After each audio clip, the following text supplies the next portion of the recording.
สื่อโซเชียลร่วมไปว่ามาร่วมยกเสาเอกจะทำให้รากฐานชีวิตที่แข็งแรงรากฐานของชีวิตคืออะไรท่านพระครูบอกว่าทุกสิ่งทุกอย่างที่รวมกันเป็นชีวิตมีการดำเนินชีวิตไม่ว่าจะเป็นมีรากฐานด้านสุขภาพที่ดีบุพการีนะคะที่เป็นร่มโพร่มใจของเรากิจการด้านเศรษฐกิจเงินทองนะคะทุกสิ่งทุกอย่างที่จะทำให้เรามีรากฐานชีวิตที่แข็งแรงก็คือ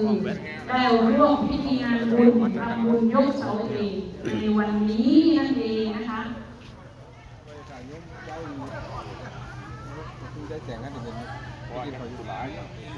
วันนี้วันที่ 16 เมษายน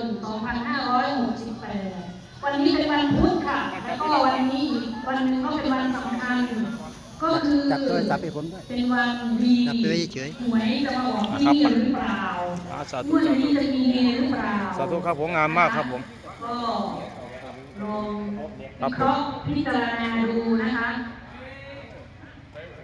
ท่านอาจารย์เอกหรือเปล่าคะท่านอาจารย์เอกเจ้าค่ะนมัสการเจ้าค่ะสวยงามมากครับผมได้ปู่ด้วยท่านอาจารย์ดร.อาจารย์เอกก็แล้วกันเพราะว่าดร.ก็คือปริญญาเอกอาจารย์เอกนั่นเองนะคะได้มาร่วมบริเวณพิธีแห่งนี้ท่านพระอาจารย์ดร.เอกคะเจ้าคะมองไปเห็นต้นตะเคียนวันนี้รู้สึกเป็นยังไงบ้างเนาะถ้าอาจารย์เอกมาทำไมเนี่ยถอยไหมให้เจ้าหน่อยเนี่ย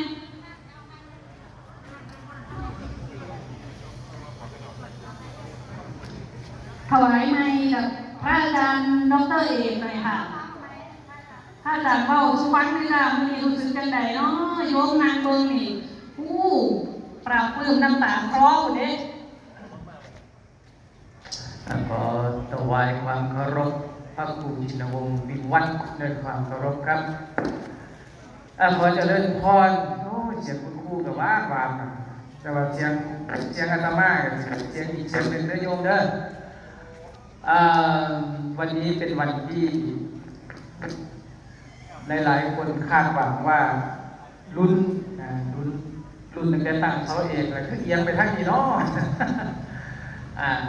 อาตมามีความรู้สึกการออกจากใจนะว่าถึงเป็นจำนวนว่าในที่วันครูสีเรื่องของเราได้มาเห็นศาลาที่กำลังจะทำการก่อสร้างเป็นหลังใหญ่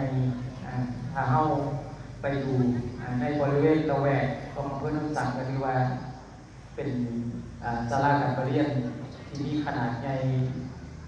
หลังหนึ่งที่เดียวบอกว่าขนาดดีตัวใหญ่แต่ว่าสิ่งที่ปรากฏก็คือเห็นให้เกิดความทึ่งเพราะเป็นความทึ่งในความอลังการเพราะว่าจะเป็นเสาไม้ที่หามากจากผ้าญาติโยมมีที่มาที่ไปนั่งคุยกันอาจารย์พระครูอยู่ว่าบางทีเป็นยังไงเป็นยังไงพระครูจะถามเนาะโอ้อันนี้ออกจากความรู้สึกนะมีความภาคภูมิใจแทนเช่าปั่นโคกม่วงโคกสีเหลืองตลอดจนศรัทธาญาติโยมที่ให้การศรัทธาในวัดแห่งนี้ในสถานที่ที่เรียกว่ามีอาจารย์พระครูชินวงศ์วิวัฒน์ประธานสงฆ์อันนี้ก็เกิดจากการทำจริงการทำจริงปฏิบัติจริงจึงเกิดสิ่งที่เรียกว่าถาวรวัตถุประดับในพระพุทธศาสนาอาตมาผมมีปัญญาในใจลูกอาตมามีแต่แรงเชื่อและการแรงของความรักกำลังใจเป็นแรงกำลังใจเมื่อได้ยินข่าวเพิ่นกระโทรไปหาเพราะว่าอาตมาก็เป็นFCของFacebook เดี๋ยวก็มีอาจารย์หนุ่ยอาจารย์ยักษ์ที่เป็นเลขาเป็นถือกล่องถ่ายไปบรรยายไปเนี่ยบางมือก็เป็นอาจารย์พระครูชินวงศ์วิวัฒน์คือตอนนี้กำลังในทัพใหญ่ในบรรยายบอกนะ